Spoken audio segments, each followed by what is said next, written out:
কথায় কথায় আমরা বলি বাংলাদেশ নতুন যুগে প্রবেশ করছে, গণ অভ্যুত্থানের পর রাষ্ট্র সংস্কারের পথে হাঁটছে।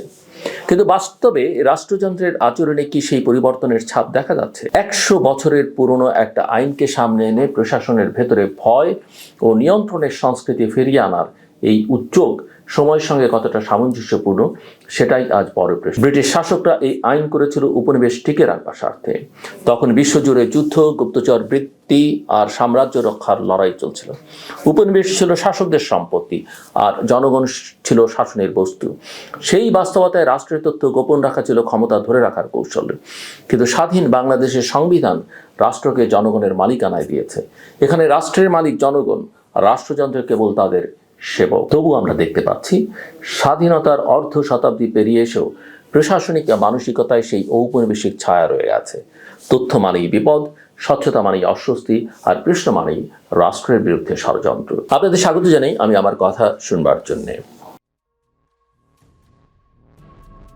রাষ্ট্র কি জনগণকে ভয় পায়, নাকি জনগণের জানার অধিকারকে শাসনের পথে অন্তরায় মনে করে? এই প্রশ্নগুলো আবার নতুন করে সামনে এসছে স্বরাষ্ট্র মন্ত্রণালয়ের সাম্প্রতিক এক আদেশকে ঘিরে। ব্রিটিশ ঔপনিবেশিক আমলে প্রণীত 1923 সালের অফিসিয়াল সিক্রেটস অ্যাক্ট অনুসরণ করে রাষ্ট্রের গুরুত্বপূর্ণ স্পর্শকাতর তথ্য গোপন রাখার নির্দেশ দেওয়া হবে। একই সঙ্গে তথ্য ফাঁসে জড়িত কর্মকর্তা কর্মচারীদের বিরুদ্ধে চাকরি আইন অনুযায়ী ব্যবস্থা নেওয়ার হুঁশিয়ারি দেওয়া হচ্ছে। কথায় কথায় আমরা বলি বাংলাদেশ নতুন যুগে প্রবেশ করছে, গণ অভ্যুত্থানের পর রাষ্ট্র সংস্কারের পথে হাঁটছে।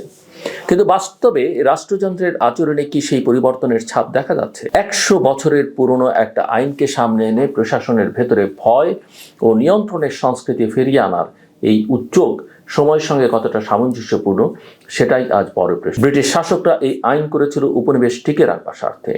তখন বিশ্বজুড়ে যুদ্ধ, গুপ্তচর বৃত্তি আর সাম্রাজ্য রক্ষার লড়াই চলছিল। উপনিবেশ ছিল শাসকদের সম্পত্তি আর জনগণ ছিল শাসনের বস্তু। সেই বাস্তবতায় রাষ্ট্রের তথ্য গোপন রাখা ছিল ক্ষমতা ধরে রাখার কৌশল। কিন্তু স্বাধীন বাংলাদেশের সংবিধান রাষ্ট্রকে জনগণের মালিকানায় দিয়েছে।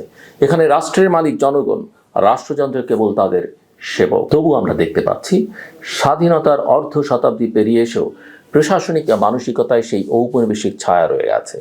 তথ্য মানেই বিপদ, স্বচ্ছতা মানেই অস্বস্তি, আর প্রশ্ন মানেই রাষ্ট্রের বিরুদ্ধে ষড়যন্ত্র। এই ধারণা এখনো অনেকের মনে গেঁথে আছে। অথচ আধুনিক রাষ্ট্রে তথ্য গোপন নয়, তথ্য উন্মুক্তই শক্তি। জনগণ জানবে বলেই রাষ্ট্রের উপর আস্থা তৈরি হয়। গণমাধ্যম প্রশ্ন করবে বলেই নীতি নির্ধারকদের জবাবদিহির মধ্যে থাকতে হয়। বাংলাদেশে তথ্য অধিকার আইন রয়েছে। এই আইন জনগণকে রাষ্ট্রীয় তথ্য পাওয়ার সাংবিধানিক অধিকার দিয়েছে। রাষ্ট্রের নিরাপত্তা, বিদেশি রাষ্ট্রের সঙ্গে সম্পর্ক বা বিচারাধীন বিষয় ছাড়া অধিকাংশ তথ্যই নাগরিকের জানার আওতায় পড়ে। এই আইন স্বচ্ছতা, দুর্নীতি দমন এবং সুশাসনের জন্য একটি মৌলিক হাতিয়ার হিসেবে বিবেচিত। তাহলে প্রশ্ন হলো, তথ্য অধিকার আইনের যুগে এসে অফিসিয়াল সিক্রেটস অ্যাক্টের মতো একটি ঔপনিবেশিক আইন দিয়ে প্রশাসনকে পরিচালিত করবার চেষ্টা কেন? এই আদেশের ভাষা নিজেই বলে দেয় রাষ্ট্রযন্ত্রের ভেতরে এক ধরনের অস্বস্তি তৈরি হয়েছে। গণমাধ্যমে স্বরাষ্ট্র মন্ত্রণালয়ের সিদ্ধান্ত, নীতি নির্ধারণী আলোচনা বা গোয়েন্দা প্রতিবেদনের তথ্য প্রকাশিত হচ্ছে। এতে নাকি জনমনে বিভ্রান্তি তৈরি হচ্ছে।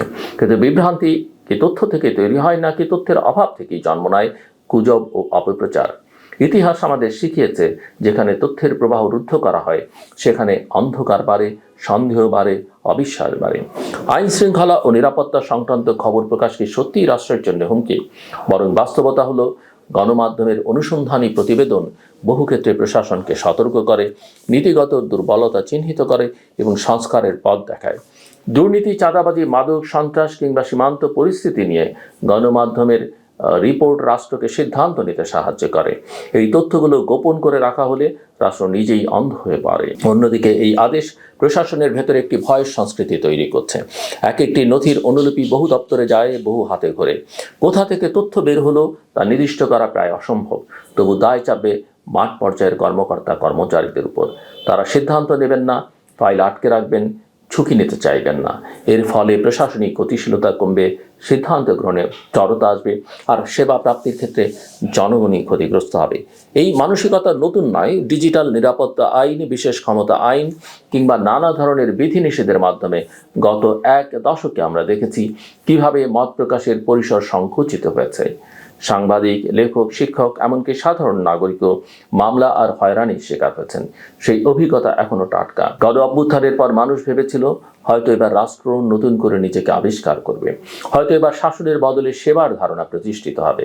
কিন্তু অফিসিয়াল সিক্রেটস অ্যাক্টের মতো আইন সামনে এনে সেই আশায় আবারও ধাক্কা দেওয়া হলো। রাষ্ট্রের নিরাপত্তা অবশ্যই গুরুত্বপূর্ণ। কোনো দায়িত্বশীল নাগরিকই চান না সামরিক কৌশল, গোয়েন্দা অভিযান বা কূটনৈতিক গোপন বার্তা প্রকাশ্যে চলে আসুক।